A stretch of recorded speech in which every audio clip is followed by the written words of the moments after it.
overstretch, or sorry, weak hip flexors and weak quads. Did you make sense of those two? Yes, it's Okay. we're thinking overstretch because if you're walking out here, your hip flexors are stretched to your quads, so that's why they'd be weak. That is somebody that needs to do a practice test in a second. Okay, so let me help with that one. Not on a terribly off track with that, but it's actually even more simple than that. So we just had the group that talked about weak quads, right? And so I'm in the sagittal plane, my knee is buckling, and so I can lean forward to lock it out. But if I turn my leg out, what occurs at my knee in the sagittal plane now? Adduction, varus valgus, right? So if my quad is weak and I just turn my leg out, I no longer need my quad to straighten my leg. My medial collateral ligament is trying to support my leg. I know, right? So what's going to happen to that little ligament over time? It's going to overstretch, and then you're going to see somebody start to do this. And they're going to start to go into a valgus walk like he did on that horrible chemistry of swimming. I watched that. I'm like, oh God, I hope you're a therapist. Or you didn't have to do too many takes of that, at least. Okay, so think about that for a minute. I'm still walking forward. This is still very much a sagittal plane thing happening at my knee, but I don't have the strength, so I just relied on a ligament to now hold me. It's not like my knee goes out and I start bending like this to the side, right? I'm still going forward, so my body weight is pushing forward, so my MCL is now going to stabilize and hold me. Not a good situation, but often a reason. Oh, I just lost this. I didn't toggle it enough. What was the last one there then? That was the weak hip flexors. Rotation.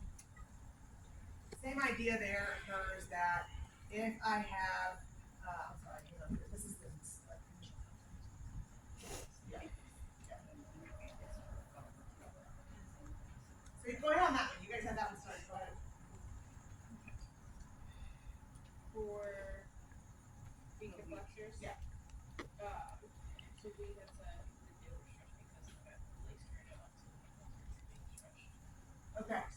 Yeah, and that does make sense. That does make sense. So when you look at that one on here, it says weak hip flexors, lower extremity lands, and lateral rotation because it was progressed with the adductors. This is the first one. That's why I said they have a challenge that requires you to not just look at that phase in isolation. Okay. Remember, Gait is a very fluid thing, and we're just getting a snapshot. All right. If in swing I cannot generate enough hip flexor strength for my momentum to get my leg through, you will see patients pull their legs through in lateral rotation because then they're using their adductors instead. Okay? So when you see someone walking like that, you're like, well, let's look at their assessment can be fairly quick. Because I can say, okay, well, let's look and see if they have tight lateral rotators. Can you turn your foot in? Well, it's not tight lateral rotators. You have the ability to do it normal. Okay, well, let's check the quad real quick.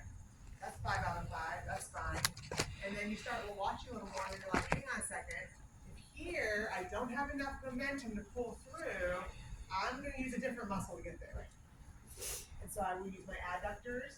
How many of you guys on your clinical strengthen adductors a lot? You guys do a lot of adductor strengthening? I've almost never in my 23 years of practice given adductor strengthening.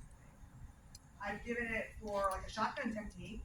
I've given it for SI stability, but I rarely ever have true weak adductors. Now remember, orthopedics primarily, so